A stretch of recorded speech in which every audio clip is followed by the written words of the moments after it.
Ooh, what is this? Is this, in fact, oh, it is. It is the August 2021 edition, the PWI Summer Special Collector's Issue, as it says right there. Cover story, 4 of the sports, because wrestling is a sport, as well as an art form. The sport's hottest stars tell all. So, front cover right here, back cover, we've got an ad for our What a Maneuver store, just to show you the whole package here. We've got our usual mix of columns and features, but really we've got more than we normally do. The list of features here is pretty long and extensive, and a couple are of slightly different lengths than we would normally do. Lots of detail. Want to thank again Lauren Moran, who did the cover art for this issue based on the photos listed there. Again, this turned out terrific. We were really happy with it. So we've got our usual opening columns here. Harry Burkett's Ringside, which is the kind of the news column, for lack of a better word.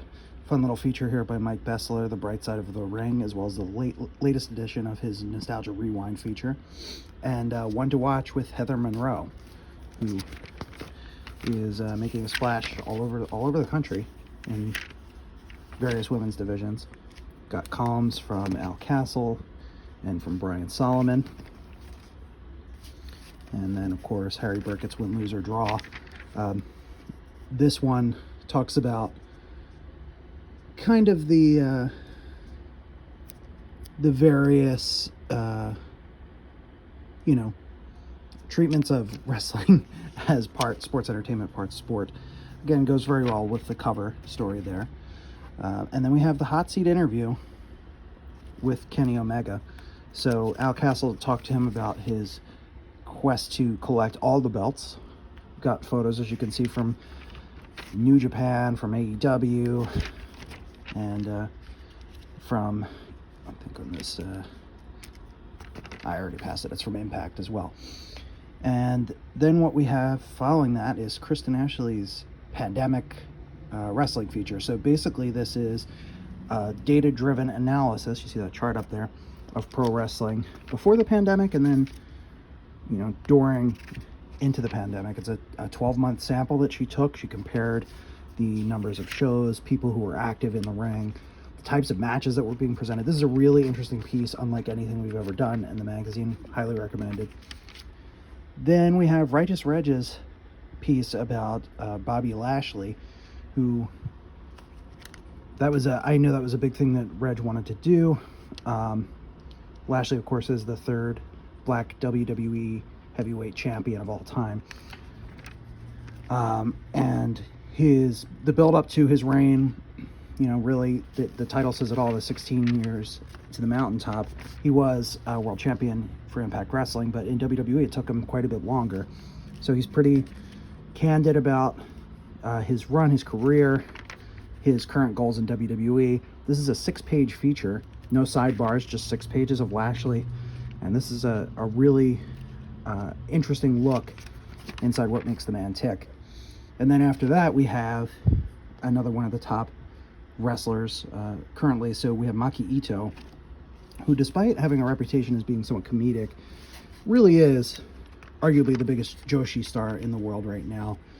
This focuses heavily on her work in TGPW, but also touches on her work with AEW.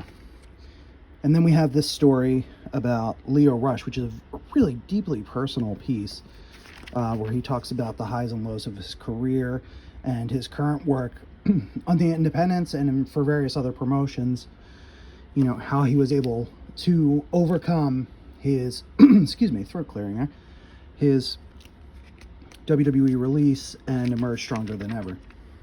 After that, we have, till recently, the Heritage Cup champion, A-Kid, and this story is by Frank Mandolini, host of the Last Minute Wrestling podcast, and he talked not so much just about the Heritage Cup, but talked to A-Kid about the match you see right here against Ricochet that made him decide to stick around and continue to wrestle, and of course eventually led to greater glory for him in WWE via the NXT UK brand. Bit of an unlikely story we have here from Carrie Williams. This is about RJ City, who certainly not a classic catch-as-catch-can wrestler, although he is skilled in the ring. He's more known for a lot of his other antics, his friendship with David Arquette in the ring and rivalry. And he opens up about what it is that he thinks makes him connect with audiences. So that's pretty cool. We have the capsule profile back again, an old feature of the Wrestler and Inside Wrestling. And this time we look at the career of Kenta. And this is just a very tightly written, very thorough piece by Jason McVeigh. Well worth a read, and give that cool pinup photo of Kenta there from New Japan.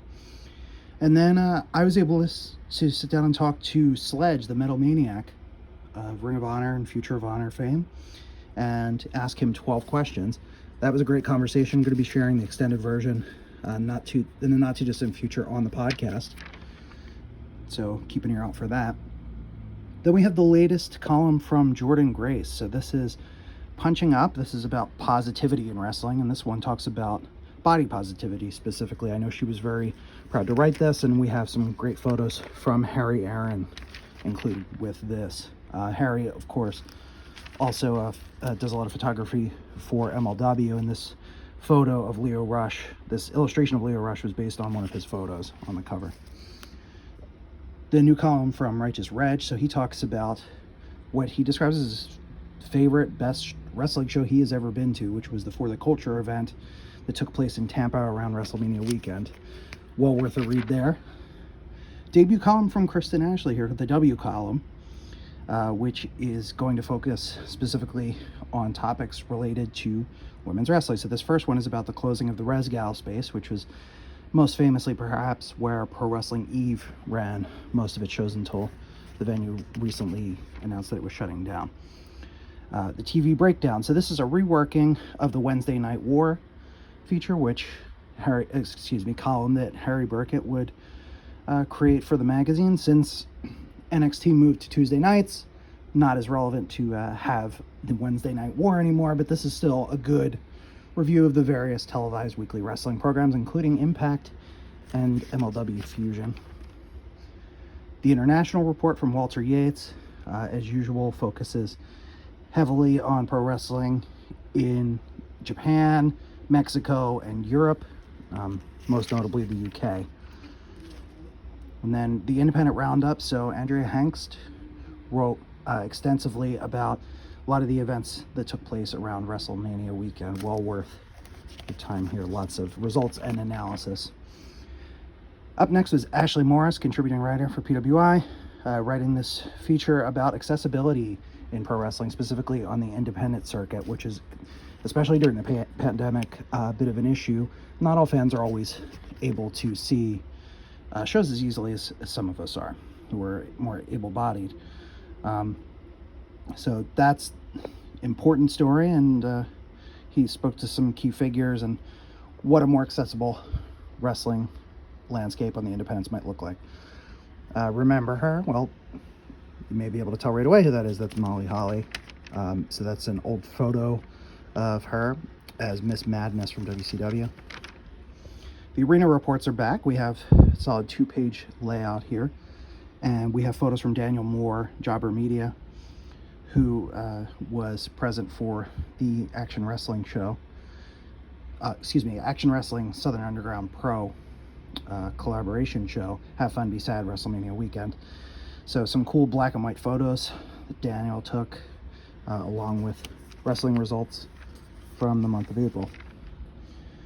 And then we have The Way It Was. So this is Brian Solomon's nostalgic, throwback sort of wrestling column. And this talks specifically about the legacy of Jim Crockett Jr., who of course passed away a few months back, focusing on the things that Crockett Promotions did in particularly the 1980s. We have our official ratings, which this page is just getting more and more crowded. We are including more promotions in here. And of course we have the cumulative independent promotion rankings from IWTV as far as contenders to the independent wrestling title go. Of course, that title has already changed hands, with Wheeler Yuta winning the championship from Lee Moriarty just after press time. And as always, Drawing Blood, Mr. J's Comics, and that face looks familiar.